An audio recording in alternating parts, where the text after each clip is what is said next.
hearing before Sean Combs' trial starts. When he walked into federal court today, he appeared to be looking for his family. They've pretty much been at all of the hearings that I've been to, but there was no presence of his sons or his mother or his sister who had previously been at those hearings. So here's what came out of today's hearing. Number one, the government acknowledged that they offered Combs a plea deal. Combs acknowledged he has no interest in taking that. They're going to move forward with the trial. They also talked about the jury selection process, which one legal expert I spoke to said is probably the most important thing that you want to pay close attention to before the actual trial starts. And thirdly, we learned that Combs will be adding 2 new attorneys to his defense team. And just to recap, Combs, who is 55 years old, could spend the rest of his life behind bars if convicted on sex trafficking and racketeering. He has pleaded not guilty to all charges. The case against Sean Diddy Combs, what he decided in court today, and what this now means, the move coming just 4 days before his trial is set to begin.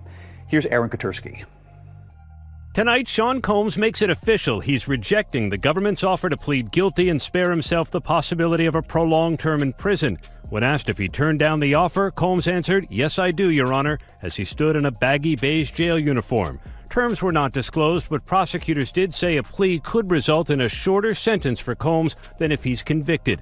The decision guarantees Combs will face trial beginning just 4 days from now that will test whether one of music's most prolific figures used his power, wealth, and fame to sexually exploit both women and men for decades.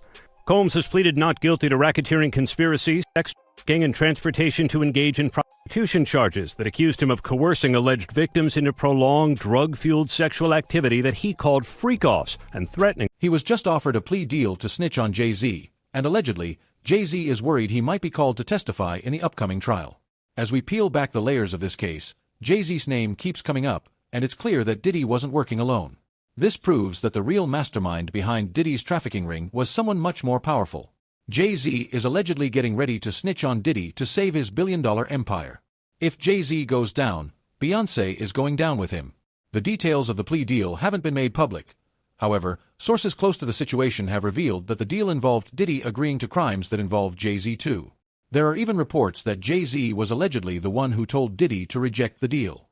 The feds wanted Diddy to snitch on other members of his criminal enterprise. However, Diddy said no. Diddy doesn't want to be called a rat because he knows that rats don't survive in prison. Is busted. Jay-Z turned himself in tonight, and the cops started working on his rap sheet, accusing him of a stabbing at a trendy party. Kimberly Richardson is at Midtown South right now. Kimberly. Well, Rosanna, just a few hours ago, police here at Midtown South arrested Sean Carter, better known as Jay-Z. The rap star voluntarily turned himself in here at the precinct earlier this evening. Now, Carter is being held here in connection with that stabbing fight that erupted at the Kit Kat Club last night. But just a few moments ago, Carter's attorney had this to say. He's not involved in this, period. He was at the club? That's my only comment. He wasn't involved in this. So it was someone else that did the stabbing and the hitting? I didn't say that. I said he was not involved in it. Now, Slovis goes on to say that at no time was Jay-Z hiding from the police, that they were in touch with cops all day and that they're trying to resolve this as gentlemen. But as Mike Sheehan shows us, others say they've seen the dark side of Jay-Z. I have my faults. You know, I'm not a perfect person. This isn't the first time that Diddy and Jay-Z have been accused of serious crimes. Jay-Z and Diddy have a history of abusing victims and threatening anyone who stands up against them. Jay-Z actually pleaded guilty to third-degree assault for stabbing Lance Rivera back in December 1999, while Diddy was involved in a shooting in the same year. Jay-Z is violent and dangerous. A lawsuit accuses rapper Jay-Z of raping a 13-year-old girl in 2000 alongside Sean Diddy Combs. The lawsuit, originally filed in October, was refiled today to include Jay-Z as a defendant. The anonymous accuser claims the assault occurred at an MTV Video Music Awards after party. Jay-Z has denied the allegations in a statement on Roc Nation's Instagram, calling the accusations heinous and urging a criminal complaint be filed instead of a civil one. He also criticized the attorney behind the lawsuit, Tony Busby, accusing him of exploiting the case for personal. A few months ago, Diddy and Jay-Z were both named as defendants in a lawsuit. The plaintiff ended up withdrawing her case after Jay-Z allegedly threatened her. Right after Jay-Z released a public statement addressing the case, Diddy got out of jail under the pretext of a medical emergency. While at the hospital, Diddy made a few calls, and a week later, accusations of human trafficking as he awaits his federal trial.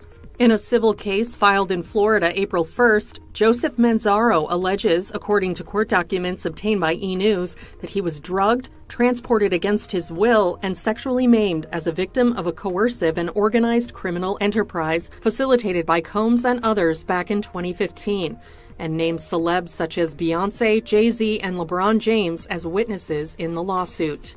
In his filing, Manzaro says the alleged events took place in April 2015. He states that he lost consciousness after feeling a, quote, greasy substance resembling Vaseline as he opened the front door to his home, after which he says he was transported to another residence, where an associate of Combs allegedly told him that the music mogul wanted him brought to a freak-off event. Manzaro alleges in the suit he was secretly transferred to the music producer's home through a concealed tunnel allegedly connected to Gloria Estefan and Emilio Estefan's Miami property. He alleges that upon regaining partial consciousness, he found himself inside a large party area upon information and belief that it was a birthday party for Combs' then 17-year-old son Christian Combs.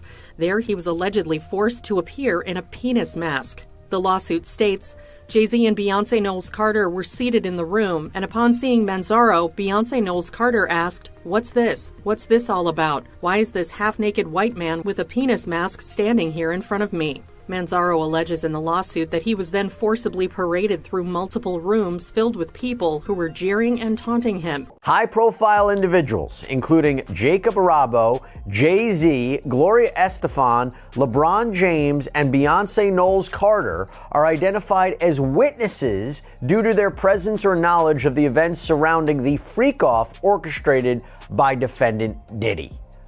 Wow. And freak-off, of course, is something that we've heard many times before, both in Combs' criminal case and other civil cases, to describe these prolonged sexual episodes, usually with sex workers. But Manzaro is suing Sean Combs. He is suing a man named Eric Mejias. He is suing Brendan Paul, who's been described in another lawsuit as Sean Combs' drug mule, Emilio Estefan, who is married to pop superstar Gloria Estefan, and Adria English, who filed her own lawsuit against Sean Combs, claiming she too was a victim of sex trafficking. By the way, it's interesting he's not suing these other celebrities that I mentioned, like Jay-Z and Beyonce and Gloria Estefan, possibly because he doesn't believe their alleged liability amounted to a civil claim, but seems to want to call them as witnesses at a trial, although I have to imagine they will do everything in their power to quash any subpoena should this case progress, and we'll talk a little bit. Weeks before the trial was scheduled to start, Jay-Z and Beyonce were named in another civil lawsuit connected to Diddy. In a civil case filed in Florida on April 1st, victim Joseph Manzaro alleges that he was drugged, transported against his will, and sexually abused as a victim of a coercive and organized criminal enterprise facilitated by Diddy and others back in 2015. Allegedly, Jay-Z and Beyonce were both present at a freak-off party where this man was abused and raped. This isn't the first time Jay-Z has been brought up in connection to Diddy, and it certainly won't be the last. That's where a new accuser claims he was sexually assaulted and humiliated by Diddy. And he says Beyonce, Jay-Z, and Gloria all witnessed his abuse, but allegedly did nothing. Yeah, let's skip over that. Okay. I don't like it at all. Gloria and Emilio denying the claims, telling ET there were no parties thrown at that property between 2012 and 2019. The couple says they have documents to back their denial and will provide them in court if necessary. I could not believe what I was hearing. God. As for Jay-Z, his rep tells ET he wasn't in Florida at that time to witness this incident. He was engaged in easily findable public activities that prove he was not at this event, adding, "This is more nonsense that erodes the trust in our justice system." A lot of times people say things because they don't want to get themselves in a PR disaster. They can't be, write a check. The new claims come months after a woman dropped a lawsuit against Jay-Z alleging he raped. She has responded to the allegations and, as you can probably guess, denied them. That alleged freak-off reportedly happened in 2015 at both Gloria and her husband Emilio Estefan's Miami mansion. Been the type of individual that want to have ups on the next person no matter what they was doing. He did the stuff to Ja Rule so he could go after Jay-Z. They not gonna come out and speak on nothing that has anything to do with them, and they praying that they not on the tape doing crazy stuff, being oiled up in the whole 9 yards. Until the feds say, hey, yo, listen here. Hey, buddy, we got you on this tape, and girl looked like she was pretty young. We're not gonna show it, but we need you to come and testify against Brother Love. That's when they're gonna start talking. And they're not gonna be talking in his favor. 250 cameras all over the house? Somebody got caught stealing a cookie out the cookie jar. When you that powerful, you didn't get that powerful without having 1 or 2 or maybe 3 ups on somebody. The people in power had gave that reign to Diddy, and Jay was next in line. So to separate him, when in fact, they may be two of the same, but because Jay-Z is low-key,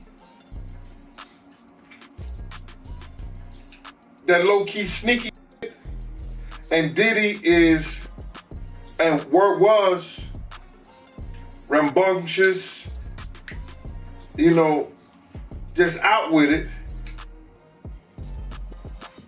it don't mean that they not two of the same. One just a little quiet with his shit. What happened at the basketball game? When they ran into, you guys ran into Jay-Z? They was talking amongst each other about their little white girls.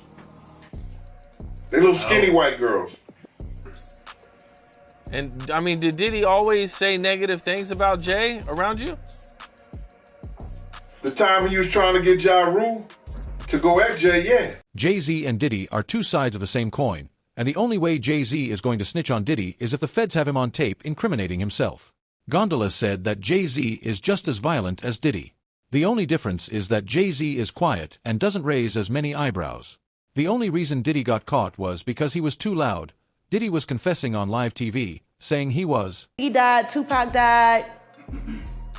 And then there was the fight between who was the top rapper now, Nas and Jay-Z. And then the next thing you know, Nas has a nervous breakdown and he's taken out of the game, and it's all Jay-Z.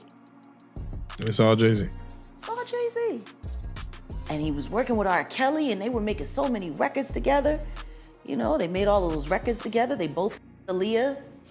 They shared so much in common. You know? And then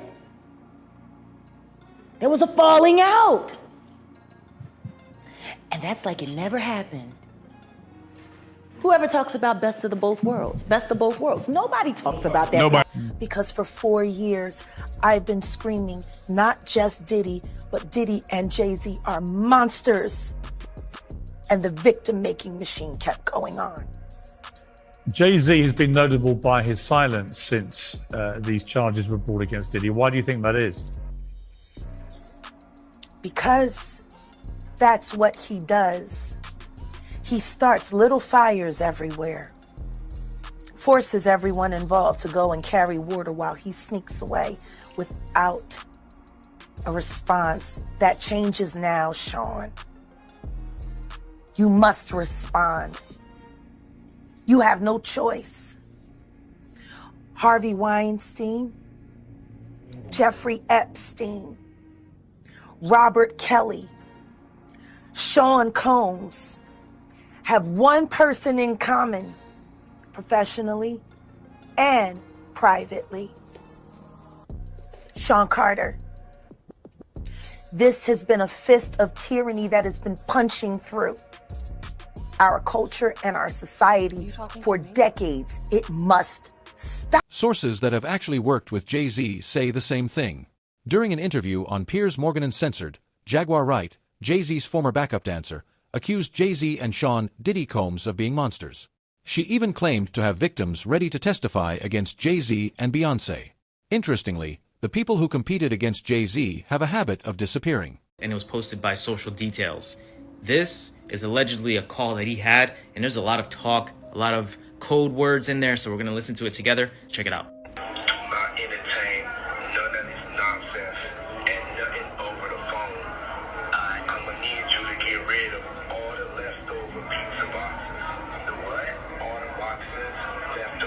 Now, this alleged leaked call from Diddy in prison was talking about getting rid of pizza boxes. Now, if you know your stuff and you're privy, you know exactly what pizza stands for, and that's probably what they're talking about and referring to on this alleged leaked call. Pizza, for those who don't know, I'm gonna make it very clean. It has to do with children and selling. Make sure you recycle the plastic like we talked about. Now, in this alleged phone call, he starts talking about someone named Jay. People are speculating that may be Jay-Z, but there's no confirmation. At the same time, he talks about recycling plastic.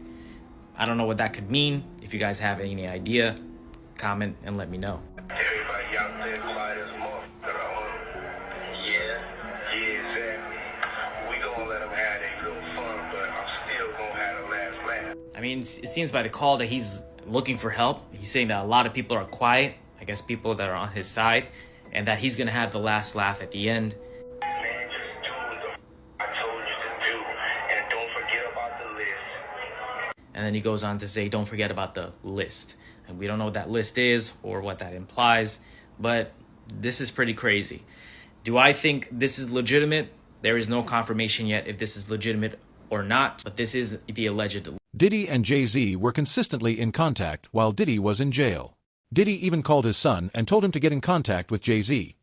Leaked audio from the Metropolitan Detention Center was released, which showed Diddy calling anonymous numbers using credentials he bought from other prisoners. That thing, to be honest, I thought that the people who was watching it, because you know at those hotels, they have security personnel that watch that stuff.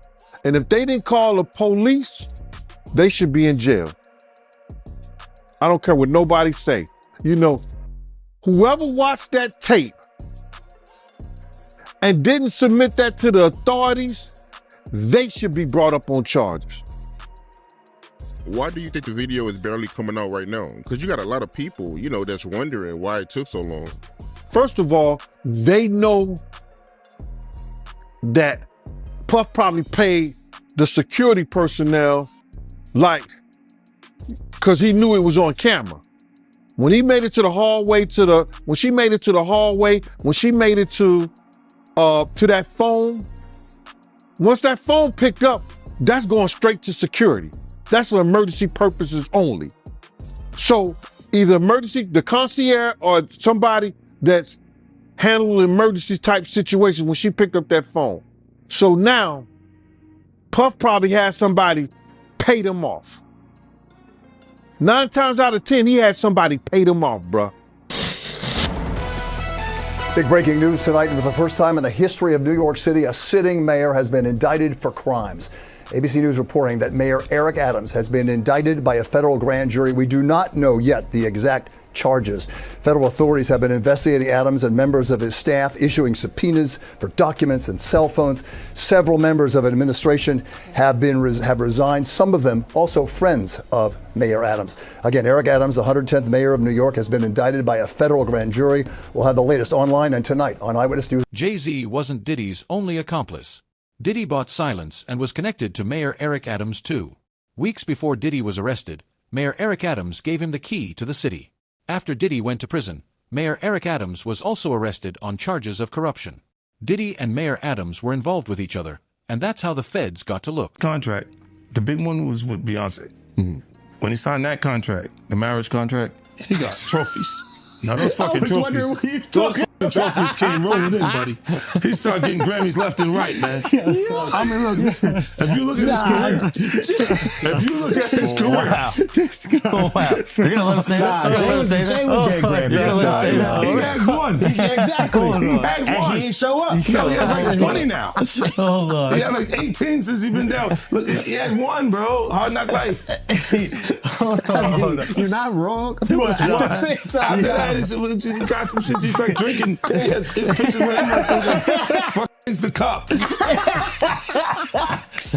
Wait a minute. So you're saying the success is derived from the marriage? I've absolutely been treated differently. The accolades. Because he's no longer viewed as like a street or gangster rapper. Now he's viewed as a businessman, entrepreneur, family man. And the biggest ones because of the position Beyonce's. You can look at that and say the association to Beyonce is when he started to receive the 16, 17 Grammys since he's been with Beyonce. right? And you go prior to that, 1. Right. You see what I'm saying? So that came in association, like you see their kids even have Grammys. Like they don't sing yet. They don't sing. Right. They don't rap yet. And they already have Grammys and shit. So it's like they give them this trophy so we secure that they're coming to the award show. It meant that much to the culture that they just came. Jay-Z and Beyonce are working together. Their marriage was a business decision, and they knew that working with Diddy would help them grow their careers. The only reason that both of them were regulars at Diddy's freak-off parties was because they're the real ringleaders. Jay-Z and Beyonce grew a billion-dollar empire by colluding with Diddy. Jay-Z has left Diddy, and he's not the only one. Diddy's lawyers and the law firm he was with for the last 20 years have both dropped him as a client. Jay-Z is the one making these decisions behind the scenes, and not even Diddy can get away once Jay-Z comes after him. In his letter, attorney Anthony Rico didn't provide any reasoning for his withdrawal, but said that the real reason can't be told because of attorney-client privilege. What kind of evidence did he see that made him give up on Diddy?